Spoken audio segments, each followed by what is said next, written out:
signatures. We're going to throw some ideas up on the board, and we're going to talk about what makes a time signature important. Now, there are many different time signatures. However, there are ways to combine time signatures so you get something called polyrhythms.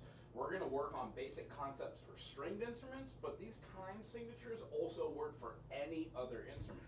So if you're playing a mandolin with 8 strings, double tuned, or you're playing a violin, or you're playing a sanshin, or you're playing an oud, there are different ways to play different tonal notes, and in the Western ear, there are 12 or 7.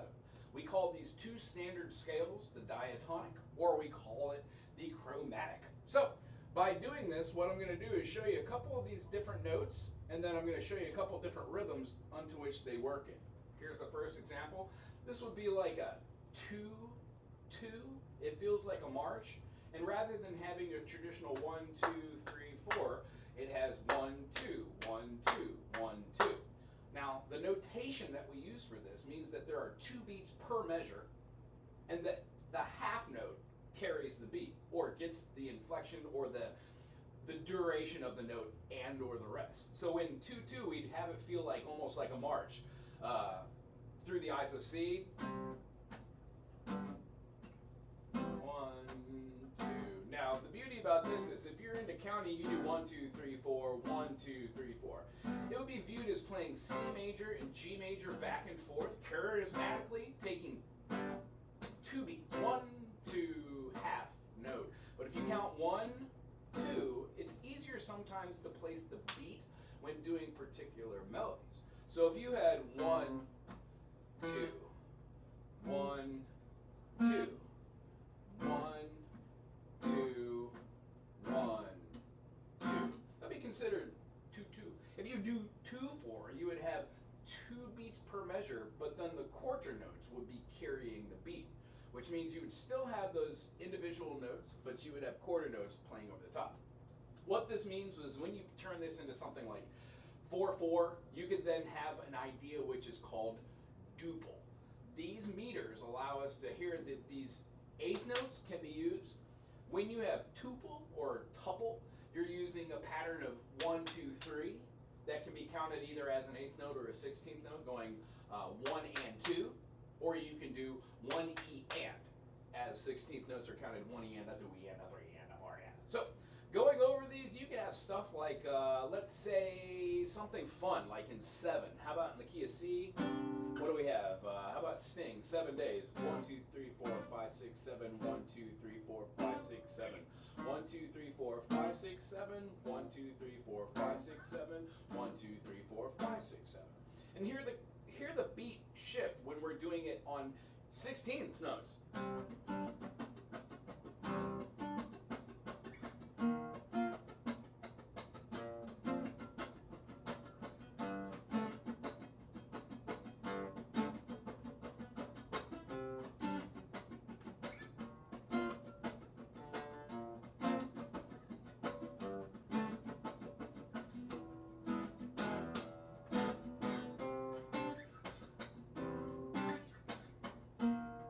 If you're not familiar with this song, it's great time signature. It's good to play 9 chords on the guitar and then be able to hear those with a high tune. It's called 7 Days by Sting. 7 days was all she wrote. She left it in the bedside note. She gave to me. She gave to me. Great song. Check it out. If I had to guess, I think it might be off of Summer's Tales. So that's 7, 6, 4. How about a great 6-4 tune? Allman Brothers. When doing this, it's in the key of C major or A minor. We're essentially doing A minor, B minor, C major to B minor. Frankly, I like to just play it as a 7 chord.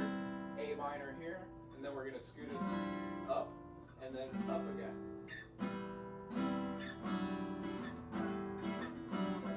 1, 2, 3, 4, 5, 6, 1, 2, 3, 4, 5, 1, 2, 3, 4, 5, 6, 1, 2, 3, 4, 5, 6, 1, 3, 4, 5, 6, 1, 2, 3, 4, 5.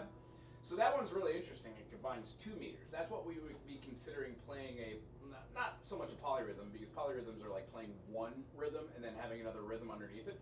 but every rhythm can be subdivided. So if you had this rhythm, it could be called 11. 1, 2, 3, 4, 5, 6, 7, 8, 9, 10, 11. 1, 2, 3, 4, 5, 6, 7, 8, 9, 10, 11. 1, 2, 3, 4, 5, 6. 1, 2, 3, 4, 5, 1, 2. Whether you want to count to 11 or count to 6 and then count to 6 and then count to 5, you're still going to get 11. Same thing would go if you want to have like 9. 9, 4, 9, 8. What would 9, 4 be? 9, 4 would just be like a quadruple meter, and you would have something along the lines of 1, 2, 3, 4, 1, 2, 3, 4, 5. 1, 2, 3, 4, 1, 2, 3, 4, 5. There are many, many songs in 9, 8 too.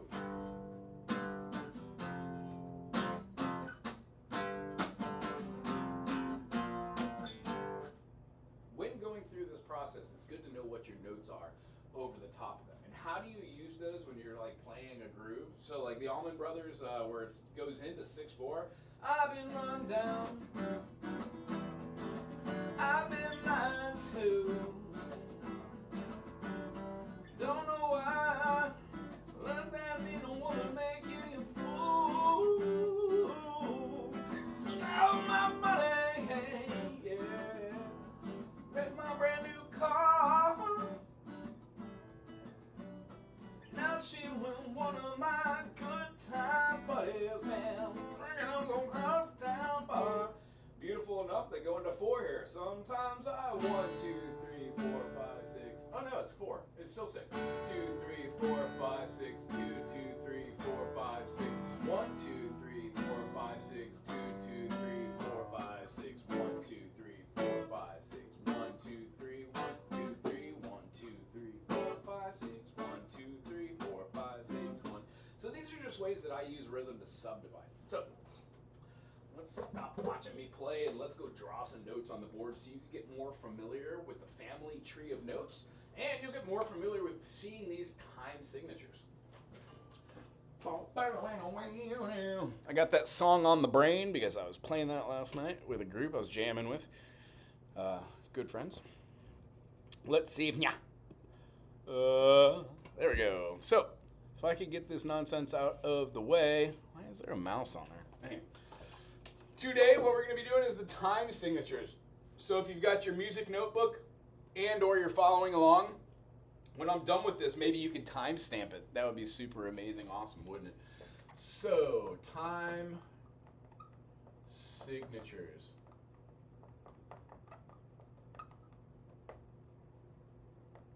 And I do hope that this is legible and it's audible enough that you'll be able to hear what I'm saying and understand the notes that I'm writing on the board here. If you have any questions, please jump out. And remember, on Tuesdays, we're doing this for like a Q&A. Every Monday, I try to do something just a little bit different. But Tuesdays, definitely we're doing Q&A, asking and talking about musical theory stuff. I think tomorrow's is going to be how to use secondary dominants, how to get around the fretboard, and how to use something which allows you to jump into another key and or modulate.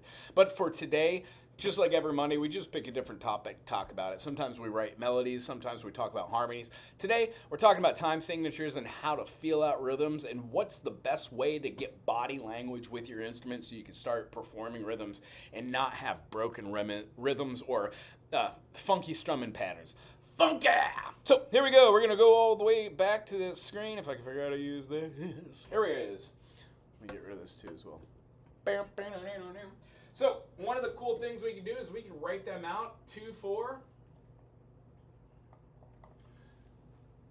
It's going to be a simple duple meter. So, here, let me write this differently, actually. I've been run down. It's on my brain. So, simple duple. With our simple duple meter, we've got 2, 4. And we've got our 2, 2. Those were the two first examples. What does that mean? They're 2 beats per measure, and the quarter note gets the beat, and the half note gets the beat. Now, to understand what that simple is, you have to kind of understand what these note notations are. So if you've never actually seen this family of tree, this is a great way to understand it. Whatever time signature you're in, the whole note would represent the entire measure. That also necessitates you knowing what a measure is. Whenever we have 5 lines, it's called a staff or a stave. Whenever you put bars on the side of it, it then becomes something we put notes on.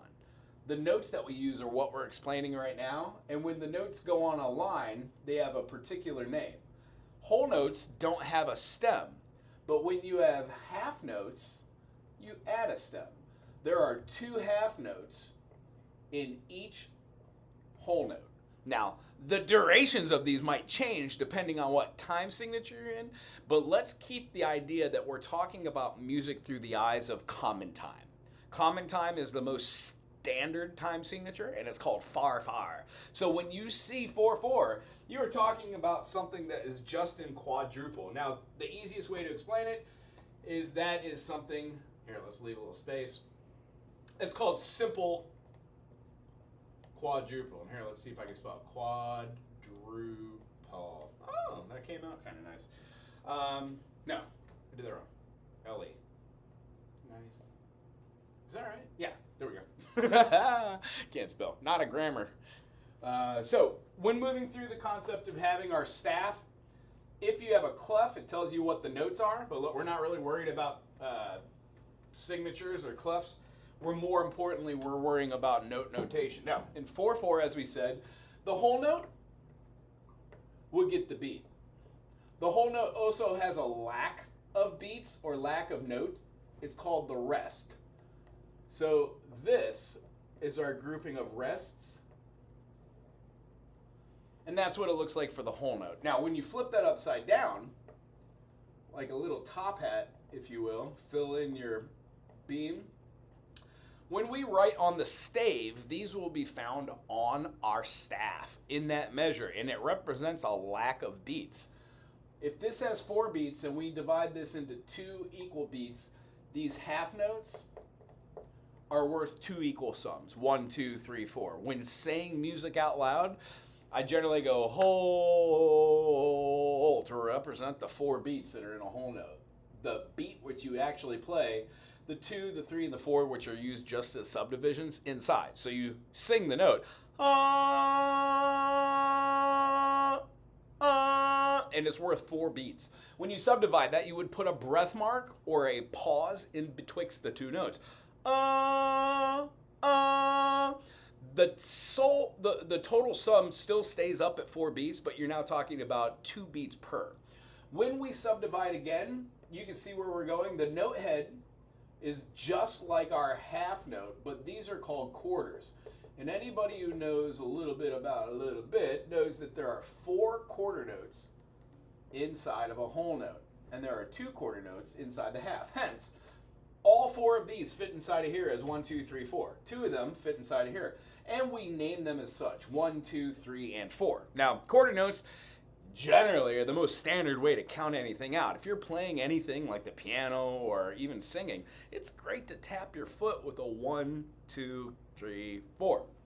After this, we have something called eighth notes. Now, each one of these is going to be subdivided again into 2.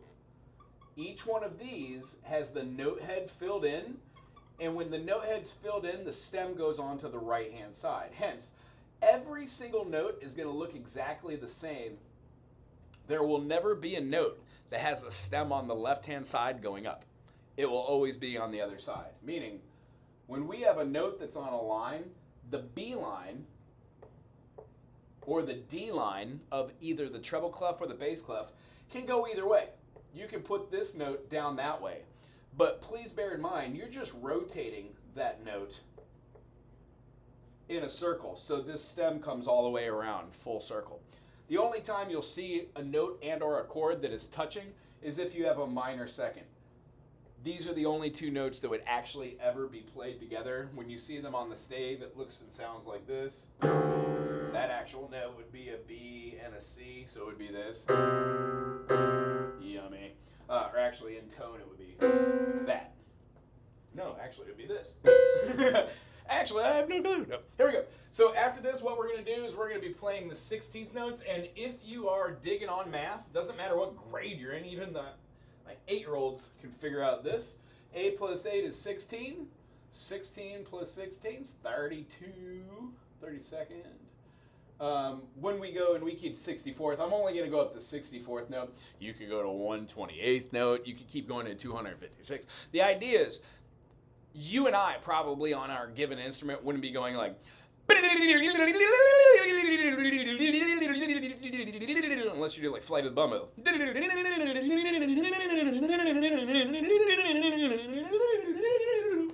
However, when we see an eighth note, it has a quaver or a flag. If you're from Britain, they're called quaver. If you go to 16th note, they're called semi-quaver. Hemi, demi, semi-quavers. But over here on the Western ear, we say them just as eighth notes, 16th notes, 32nd notes, 64th notes. The eighth note has this flag of the staff, and don't get lost. When you see eighth notes, they can either be individually made like this, and it's worth half. This plus this equals 1 beat. So essentially, both of these are worth 0.5 or a half of that beat. So when we see eighth notes moving into 16th notes, we would represent 2 more slashes for each one of these. And here's where my handwriting kind of gets a little sloppy. But there are 4 strikes for each one of these. And what we want to do, I don't need to do that, is be able to put our note heads in here, note heads in here. There's a do. There's a do. Notice how we're filling in the heads. And then I put the single beam on each one of these to represent the eighth notes, but then I put a secondary beam. Anytime you see notes that are grouped together in 4s like this that have 2 beams, they are called 16th notes. Any questions? The concept behind this means you're going to be able to see these notes when you start reading them over and over again. The eighth notes, when we count them, are just like the quarter notes. We're going to throw down a 1, 2, 3, and 4 on the first beat because that represents the downbeat. When we put an and after each one, it represents the upbeat. If you guessed that, that's great. So 1 and 2 and 3 and 4 and. So when we're playing any mechanism, we could utilize these chords for our rhythm. If we're playing something, if the key of G, maybe A minor, F major, fun, we'll keep it there. Simple, duple. 1, 2, 1, 2, 1, 2, 1, 2, 1, 2, 1, 2, 1, 2, 1, 2. Going back and forth there, you can see how we have the 2 beats per measure. 1, 2, 1, 2. Now, if we played here and we had quarter notes playing that, we could do 2 of those beats. So we could have 1, 2, 1, 2, 1, 2, 1, 2. That way you would be representing all downstrokes, and there would only be 2 of those per measure, and that would give you quarter notes. So see how the simple duple works? When utilizing these notes, if I played the eighth notes and did those faster, instead of just doing downstrokes, I could go 1 and 2 and 3 and 1 and 2 and 3 and. By doing that, I'm counting out the entire measure in 4. And if I wanted to count it in 2, I could do 1 and 2 and 1 and 2 and 1 and 2 and 1 and 2. That's counting. If I'm playing, you would keep the rhythm going up and down in that nature. By playing through all of these and then learning your notes and your notations, all you have to do is do this each day for 5 minutes. And you too will know the note heads are filled in. You have 4 notes to a grouping. And that each time you go up in rhythmic value, you add a beam. They're called beams. So on and so forth. And then lastly, the one example I'm going to do today just for context is going to be the 64th notes. Our 64th notes, just like the rest of these, have 4 and then 4. Now, how you draw these is really going to be up to you. I am not the greatest artist or the penman, having good penmanship. Pen personship. However, that is what it is. So, after seeing this, there are rests that are for the value. The rest for a quarter note looks kind of like that, or sometimes it'll just be like something like that. Just depends. I'm not a great artist again, but I do know that a little swiggly like that on the middle line of every clef represents a quarter note rest or lack of. Eighth notes, you take a little dot, just like the dot of our eighth note, put a flat the quaver, and then put it down stem. When you do anything past that point, you just add on these. Hence, 2 beams, you have 2 here. 32nd notes would have 3 dots, 3 lines, and then a down stem. And then 64th note, of course, would have 4 and a down stem. Those are how the rests look on music. Now, the reason why we use these is sometimes you'll have a note like this that has 3 notes, and it's tied together, and there's a lacking of a note. Because there's a 16th note in here, and you can see this double beam rather than a single beam, the idea is you could say 1 E, That means you would have a rest. It's an implied rest, and that implied rest kind of looks like that 8th note rest, because you are combining these, or you could even have a 16th note rest, I forgot. You're combining these notes, so you wouldn't be playing all 4 beats of that 16th notes, 1 E and a, 2 E and a, 3 E and a, 4 E and a, because everything after your 8th notes has the 1 and, 2 and, but you're talking about the 1 and the 3 of these beats. 3 and, 4 and. So E, is the other 8th note that is added to there. You kind of think of it like this way. You've got an 8th note, and then you add another 8th note. Again, drawing, horrible. Today, and when you do that, don't let it be lost on you. You can group 8th notes in groups of 4, because if you're playing in 4/4, you might have 1 and 2 and 3 and 4 and 1 and 2 and 3 and 4 and. That would just give you your full meter. You could see that as being an 8th note right there. 1 and 2 and. 1 and 2 and. Grooving? So you'd have the same thing to complete a measure of 4. All right. So these are your basic notations for your family of durations.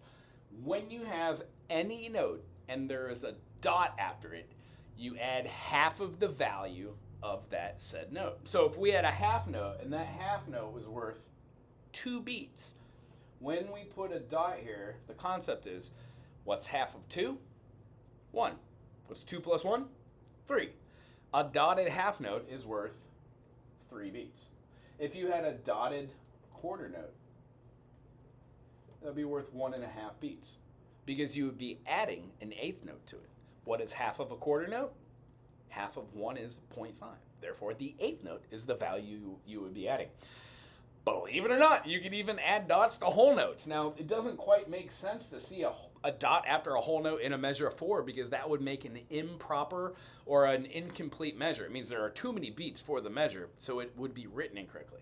If you're using a program like Sibelius or Fruity Loops or, I don't know, GarageBand, Dorco, these will just autocorrect for you now. The computer has gotten to the point where you don't have to actually know notation to be able to do this. However, knowing that a whole note's worth 4, and when you add a dot, what's half of 4? 2. A dotted whole note is worth 6 beats. When we go through all of this, it makes you a much stronger player when you know how to play these on every instrument with your strums. If you are not a drummer, I would suggest you get a pair of drumsticks and a hard surface and start working on this, keeping quarter notes with one hand, and then working on your different meters, like simple duple. 1, 2, 1, 2. Switch hands. 1, 2, 1, 2. Switch hands. 1. Doing that over and over every day will build rhythm, I swear. And then as far as strumming with stringed instruments or plucking with a picked or some sort of plectrum strum, you will get better at knowing these rotations no matter what instrument you're on. Cool, let's move back over to our cadence of explanations here. When we're using our 2/4, what we're seeing here, how about this, would be something along the lines of having a single solitary note.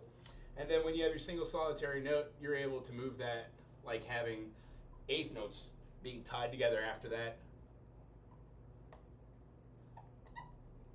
That's probably not the best right there.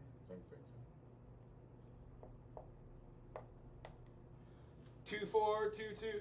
These are both great examples. The next one would have basically the same thing written together. You'd have double beam, and then you could throw these in here. These are 16th notes, of course.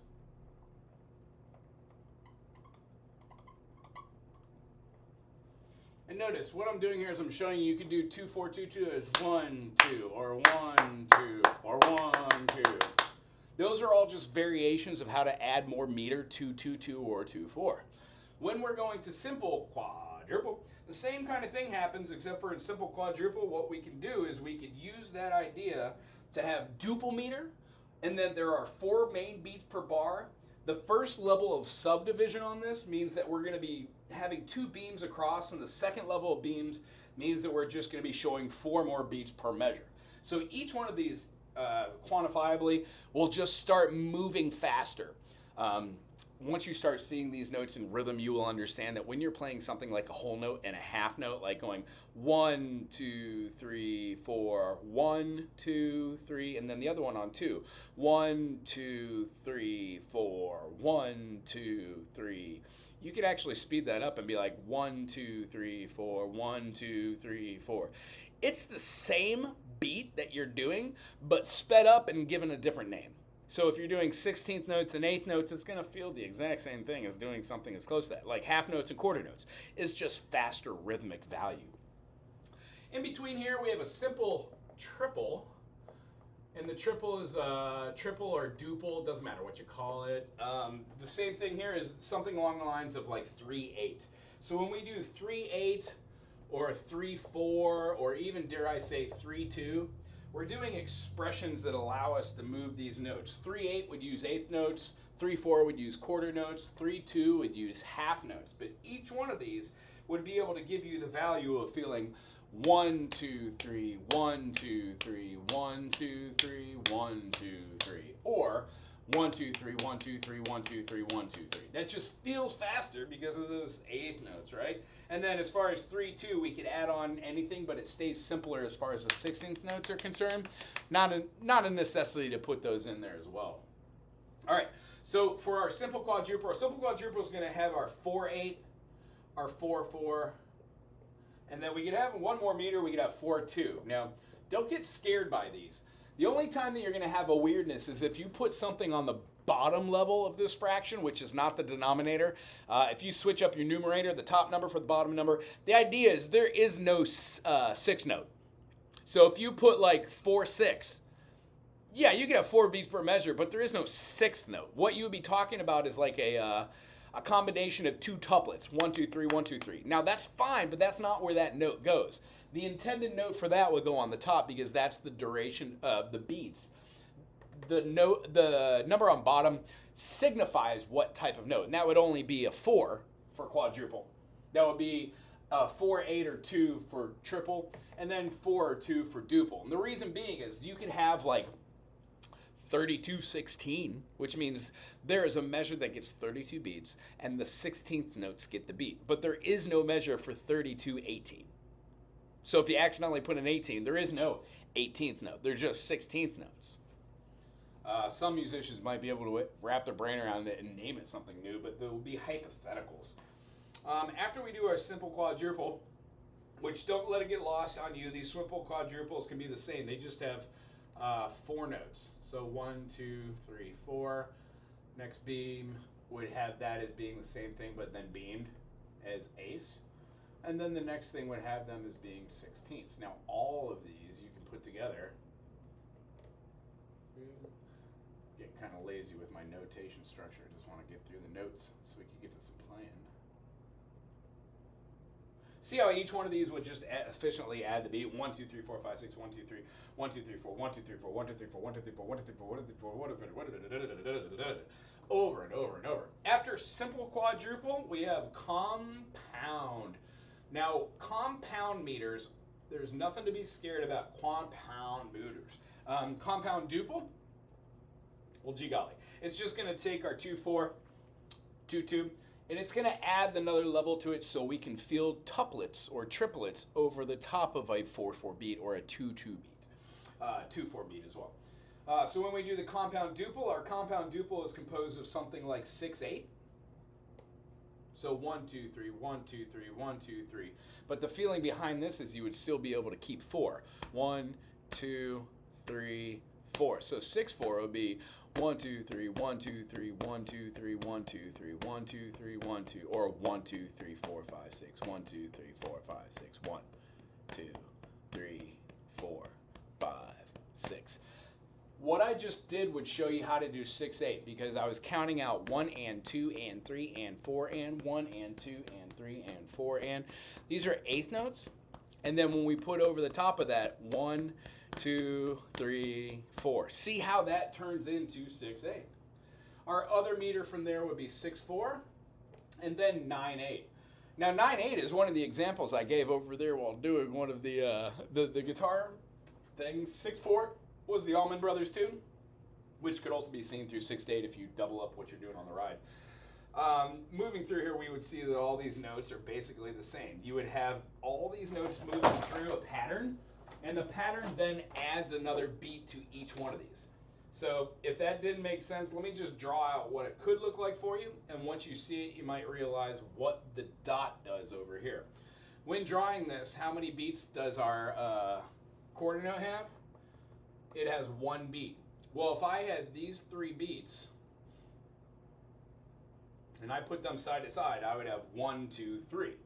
So if I get rid of one of these and put a dot, I would still have 1 and then I would have another beat here starting on the upbeat, and it would consistently have 2. So 1.5 plus 1.5, when we add these together, what do we get? You betcha, 3. So the whole concept about this notation system is you would have to do less writing with different notes for the same intended note value or duration.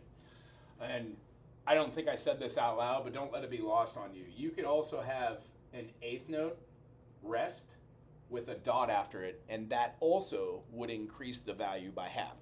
Another way to just write out a note. Each one of these could do the same thing. You could have half note rests that have a dot after it, which would add half the intended value, so you'd have a rest for 3 beats. That's what we're talking about here is the same value. After that, the same sort of look at this would have your eighth notes just banded together. Doesn't that look the exact same? 1, 2, 3, 1, 2, 3. 1 and 2 and 3 and 1 and 2 and 3 and 1 and 2 and 3 and 1 E and 1 E and. And then lastly, over the top of this, you would have double beam together, but you would have 6 of them, right? 1, 2, 3, 4, 5, 6, bam. Bum, bum, bum, bum, bum, bum, bum. And notice that when I'm doing these, there's 6 notes on top of these, and I'm double beaming them because we want it to inflect that feeling. 1, 2, 3, 4, 5, 6, 1, 2, 3, 4, 5, 6, 1, 2, 3, 4, 5, 6, 1, 2, 3, 4, 5, 6. You can see how 9/8 would just be a series of 1, 2, 3, 1, 2, 3, 1, 2, 3, 1, 2, 3, 1, 2, 3, 1, 2, 3. Because 3 plus 3 is 6, 6 plus 3 is 9, 6, 7, 8, 9. So the feeling of this is you're going to be feeling these duples being able to represent your 9/8. I'm sorry. Not your 9/8. That's not part of our compound duple. That's a compound triple. I knew that too. I was writing it too. Triple, that would be your 9/8. You also can have 9/4 in there as well. 1, 2, 3, 4, 5, 6. When we're doing this kind of compound duple, compound triple, you could add up these 16th notes.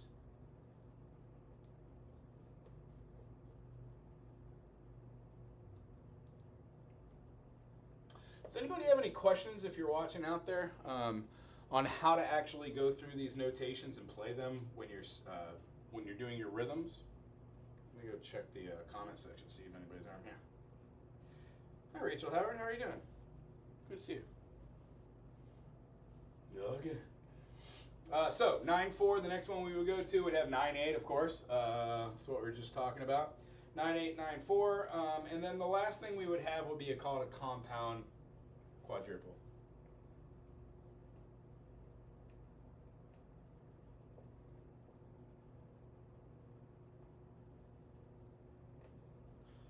When we're doing a compound quadruple, these are signatures that would be a 12-8 or a 12-4. 12 is really fun. It allows us to do subdivisions of our tuplets or our duplets at the same time. This is what I use mostly when I'm counting 1, 2, 3, 4, 5, 6, 1, 2, 3, 4, 5, 6, 6, 4. I just don't count in twos.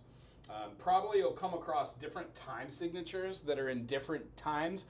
I mean, there are time signatures that are like 12-16, which means that you would have 12 notes per measure, but the 16th note gets the beat.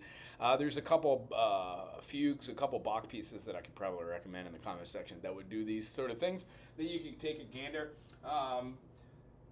16s are rare, just for the fact that when you're doing that, you're playing so extremely fast. It's more common than in the music that you would be listening to, that you would be doing divisions of these. Lastly, when we're doing this, it has the same kind of feel as our 9, except we would be using, in here in the 9-8, we used dotted half notes, right? Well, here, instead of having dotted half notes, we're going to be using the quadruple meter, so we're going to have dotted quarter notes. And again, when you're using the dotted quarter notes here, there's going to be 4, because we're using quadruple meter. And then over and over. Why are we doing that? Because we're adding another beat. What does that mean? It makes all these feel as if they're a little bit longer. This same feeling of 1 and 2, 3, 4, and 1, 2, 3, 4, 1, 2, 3, 4 will give this rhythm over the top that you can use as quarters, 8th notes, or 16th notes, depending on how fast you're going. But in 12-4, you don't want to use 16th notes. You would only go as far as up to the 8th note. And then the quadruple meter compounds itself. Why? It's simple if you look at it this way. With 12-4, you're using the quarter notes. Those quarter note subdivisions have 8th notes in them. When you're using this, it changes it so you have 16th notes. And something you might have noticed here is when you have structured beams that have more than 2 notes in them, you don't put dots after those. You wouldn't have a 16th note that's written like this. And remember, all these note heads are filled in. They might look a little lazy. You really wouldn't have a 16th note that does this. That's not something that's done. Why? It's much easier just to add a note in there or put a single solitary note right after that just represents the value, whatever that might be. Hope that made sense as well. Cool. So, thusly, this is how you look at music notation. These are all the different rhythm patterns that are used within music notation. When we're trying to use these, the first level of subdivision is always the hardest because you're beaming it. But when you're going through these, you could just count them out. And that's what we just kind of want to do right here. So if you're counting out, here, where's my cap? Oh no! If you're counting out this with me, clap along. Here we go. When we're doing our simple, we're going to have 2-4, and we're going to have 1, 2, 3, 4. There are 2 beats per measure, and the quarter note gets the beat. 1, 2, 3, 4. 1, 2, 3, 4. 1, 2, 3, 4. Notice how when I did those, the beats came on the 1 and the 3. 1, 2, 3, 4. When we do the 8th notes, it's still on the 1 and 3. 1, 2, 3, 4. When going to the next measure, having our doubles, 1E and a, 2E and a, 3E and a, 4E and a. Now I'm counting it as 6 notes, or as 16th notes, but underneath my foot is tapping quarter, quarter, quarter, quarter. Hence, 2-4. When you do a 2-2, just count the 2. 1, 2, 1, 2. It would exactly fall on the beat. 1, 2, 1. Oh, sorry. 1, 2, and then lastly 1, 2. The feeling of this 2-2 using the double beam 16th notes feels a lot like measures down here. And we'll talk about that because all measures when they're sped up feel like other measures. Our simple triple. Let's do our simple triple on 3/2. So there are 3 beats per measure, and the half note gets the beat. So we'd have 1, 2, 1, 2. That's our constant beat. 2. This is our tempo. 2, 1, 2. Now for this, on the simple triple, what we're going to be able to do is seeing those are going to be linked together as a 1, 2, 3. So if you haven't seen this, I didn't draw it, I don't know why. 1, 2, 3. There's our eighth notes, and I like to count them as 1 and 2. 1 and 2. 1 and 2. Doing these over and over again here on 1 and 2, 1 and 2, 1 and 2, 1 and 2. We would just speed these up. The next thing we would do is have the same thing moved out to 16ths. Boom, boom, boom, boom, boom, boom, boom, boom. And then lastly, when we do that, we can move that into 30-second notes, which would have the same sound and feel, but we would subdivide those in 4 notes. 1, 2, 3, 4, 1, 2, 3, 4. Beam, beam, bida, beam, beam, beam, bida, beam. These are going to be all 30-second notes. Note head is filled in. And when doing this, we would have the same sort of feeling. This is a usage of the 3/8 because you would be moving so much faster. If we had 1, 2, you would have something along the lines of 1, 2, 1, 2, 1, 2, 1, 2. Oops, last one. 1, 2, 1, 2.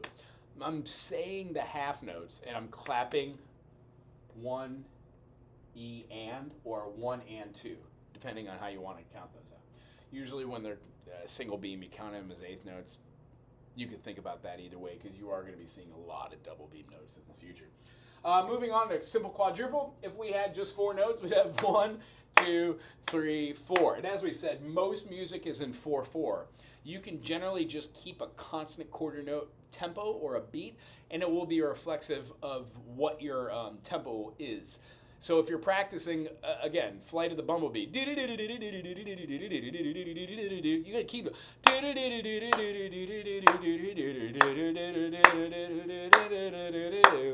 So you can hear the notes in their individual 16th notes over the top of those quarters. If we went to 8, you would still have the 1, 2, 3, 4, but you'd have 1, 2, 3, 4. Why? I'm clapping out eighth notes. 1 and 2 and 3 and 4 and. 1 and 2 and 3 and 4 and. So when we're doing that, the next step would be to spice it up and go 1, 2, 3, 4. 1, 2, 3, 4. That's putting 16th notes over the top. 1 E and a 2 E and a 3 E and a 4 E and a.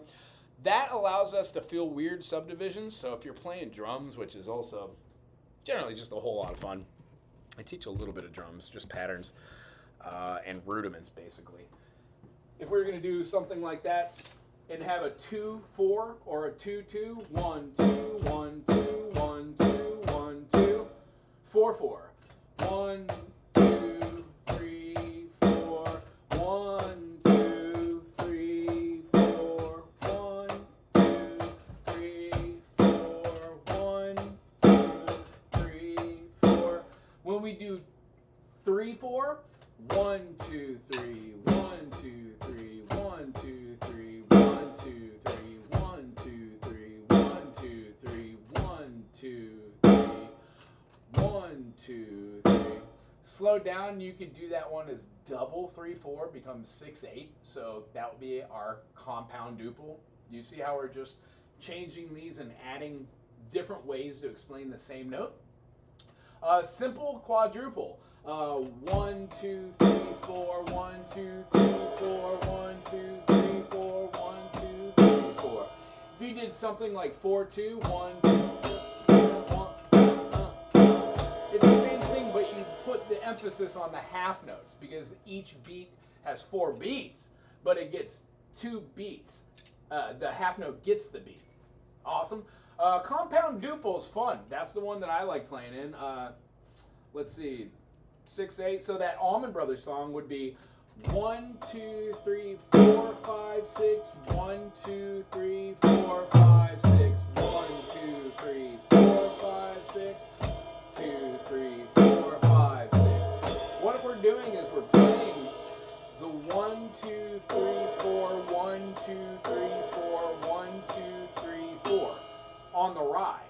So that 6/4 groove has 1, 2, 3, 4, 5, 6. 1, 2, 3, 4, 5, 6.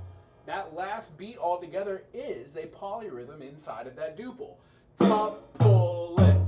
1 and 2. 1 and 2. 1, 2, 3, 4, 5, 6. 1, 2, 3, 4, 5, 6. 1. If you were to speed up your ride hand and not give it just quarters, but give it eighth notes, still the same groove, but you have 6/8 now. 1, 2, 3, 4, 5, 6. 1, 2, 3, 4, 5, 6. 1, 2, 3, 4, 5, 6. 1, 2, 3, 4,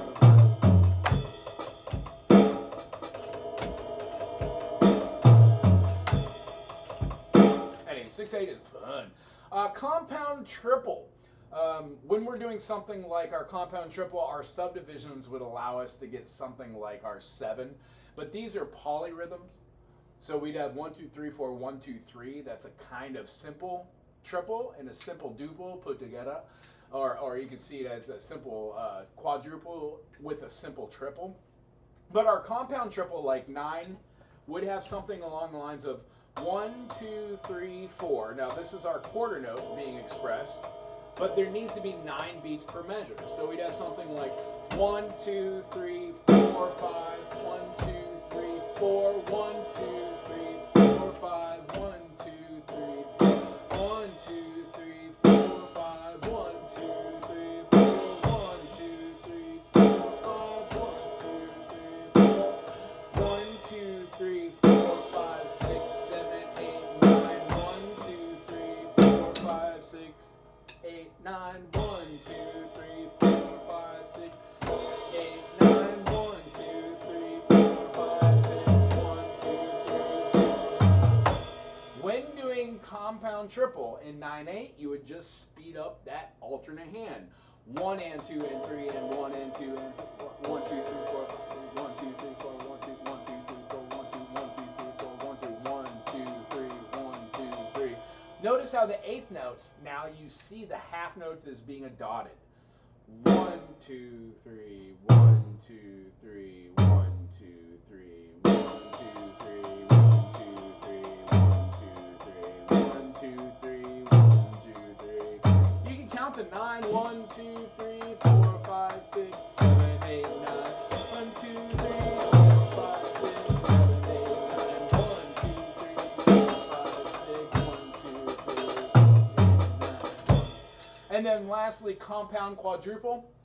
Our 12/4 would have 12 beats per measure, and the quarter note would be getting the beat. So if we had 1, 2, 3, 4, 1, 2, 3, 4, 5, 6, 7, 8,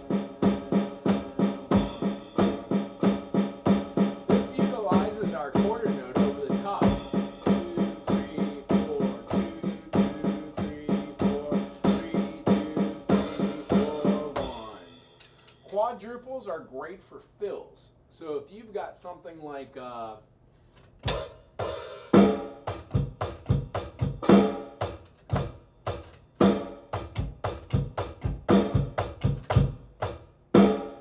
I'm counting out the 12 notes in my head, right? So we've got something like 1, 3, 4, 2, 2, 3, 4, 3, 2, 3, 4, 1, 2, 3, 4, 2, 2, 3, 4, 3, 2, 3, 4, 1, 2, 3, 4. When you move that to 12/8, you just double up that rhythm. Instead of having subdivisions of 4, you have 8 notes. 1, 2, 3, 4, 2, 2, 3, 4, 3, 2, 3, 4, 1, 2, 3, 4, 2, 2, 3, 4. Granted, the best way to do this is to kind of get some drumsticks, play on a drum kit or on your lap with your hands, and just work on different rhythms. So if you wanted to really master this, the kind of concept you'd be working with would be something along the lines of this. Playing on your one note and putting down a foot. Having a hand represent your quarter notes. 1, 2, 3, 4. 1, 2, 3, 4. So let's say you wanted to work on simple triples. Go real slow and have your quarter notes over the top, and then you would have your bass defining where your 1 is. So if you wanted tuples, you could do tuple it, tuple it, tuple it, tuple it. Notice how this hand over here is still doing 4. And then this hand has 3 notes for every 1. 1, 2, 3, 1, 2, 3, 1, 2, 3, or 1 and 2, 1 and 2, 1 and 2, 1 and 2.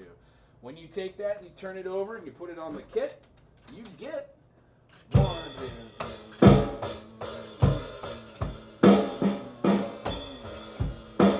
So, drums are lots of fun. If you don't have a drum set, that's fine. Use your lap, and every time you get an opportunity to play that kit, try and play it. You always will get a little bit better.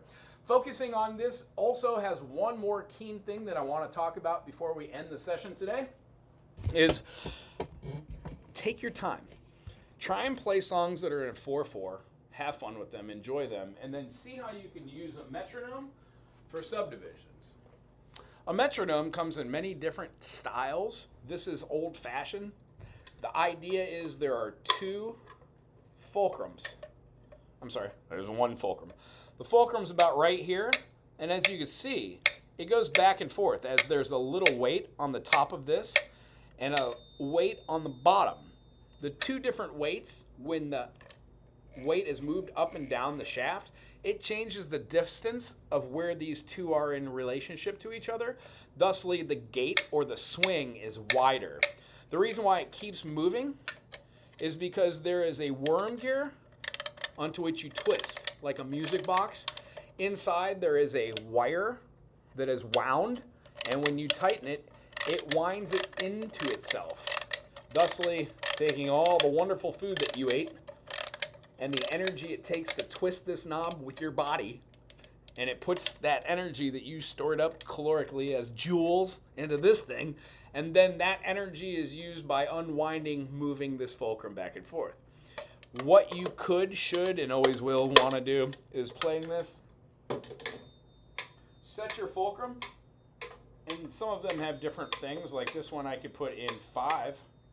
How about we do this one in 3 so you can hear what a waltz feels like. These all have kind of different names for what they feel like, but you can hear the ding. It's going to be on the 1. A great way to practice is to feel that and play that with your notation, and then kind of look at your beats. Simple meter, this is 3/4.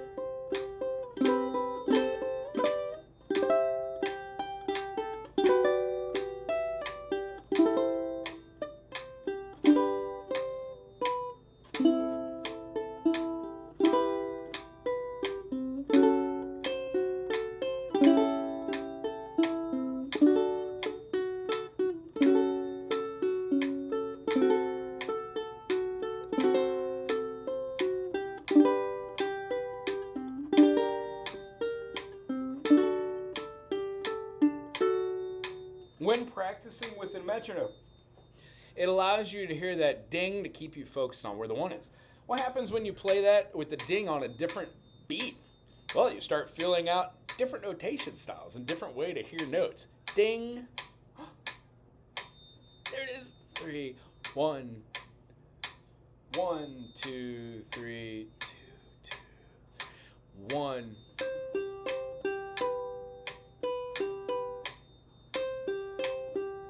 It allows us to do the rest.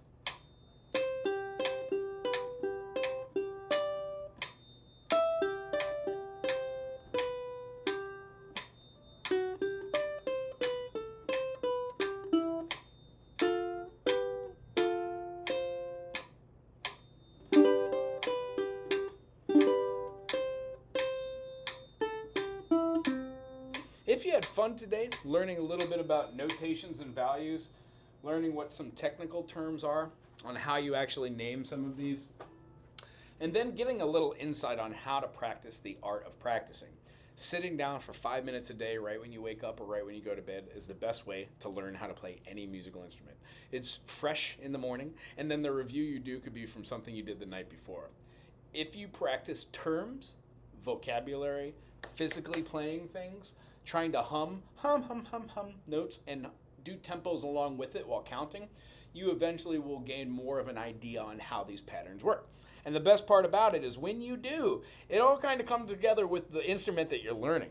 So if you are at home and you are learning how to play the guitar or the ukulele, or you're learning how to play any other instrument that allows you to express yourself, and you have questions about how to do that, please jump on this channel. Ask me a couple questions if you can, and I will be here for you on Mondays and Tuesdays for an extended period. I don't plan on not doing this for a while. So I would love to see some questions. Hi Donna, how you doing? Sorry, I haven't been checking the comment section. Yeah, 6844 over the top. Hold your month right to master that 9/8. Yeah, 9/8 is kind of really one of the harder ones because I'm thinking tuplets underneath it. 1 2 3 1 2 3 1 2 3. But truthfully, I'm just trying to fill out 1 2 3 1 2 3 1 2 3. It's very close to 6/4. 9/8 6/4 very close for me. Practice makes perfect, yes. Maybe I'm not sure what is ever coordinated enough to play. Old school metronome. Yeah, I don't like the new ones. The new ones kind of annoy me. They feel a little tinty. Let's see here. So I guess I want to just play a representation of what those notations look like with individual notes from our notes system, the family of notes, and then with one of the time signatures and show what a time signature change kind of sounds like. There's a gentleman that I watch online. His name is Michael. He and Maria, I believe his partner, they do a show every Sunday. It's amazing. I'll put a link in the description. And the gentleman plays a lot of songs that have different time signatures and different jumps. And the best part about time signatures that I've gotten into is like I love Fish. And Fish sometimes, or Fish or Zappa or Pink Floyd or something will go from one rhythm into a completely different rhythm. Some really established rhythms that are weird, like Money. Money's in 7. 1 4 5 1 2 3 4 5 6 7 1 2 5 6 7. Money is a kind. Share it, don't take a piece of my pie. Money. So they say is the root of all evil today. That's a fun one too.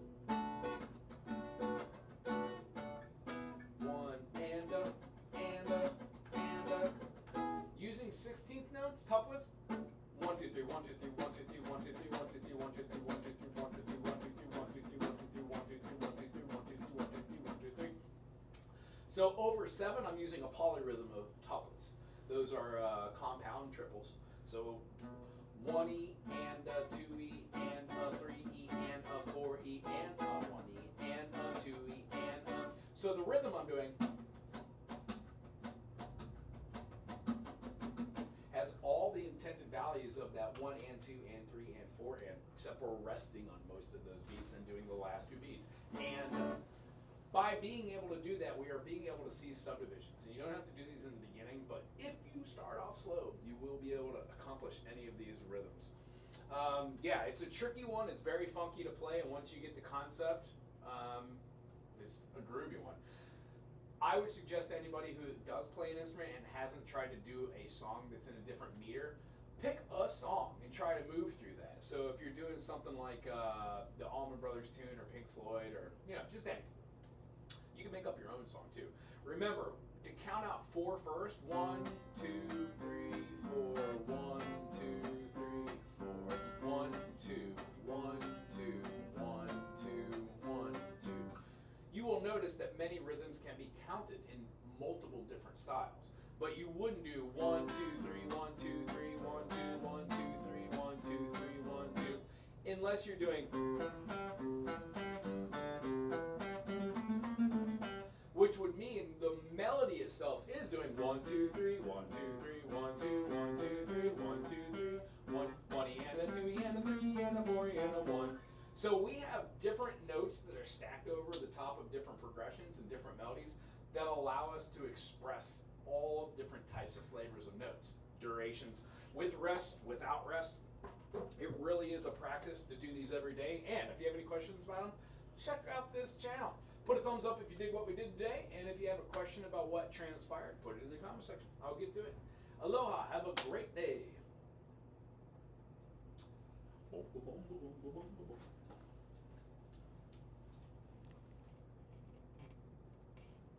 And thank you.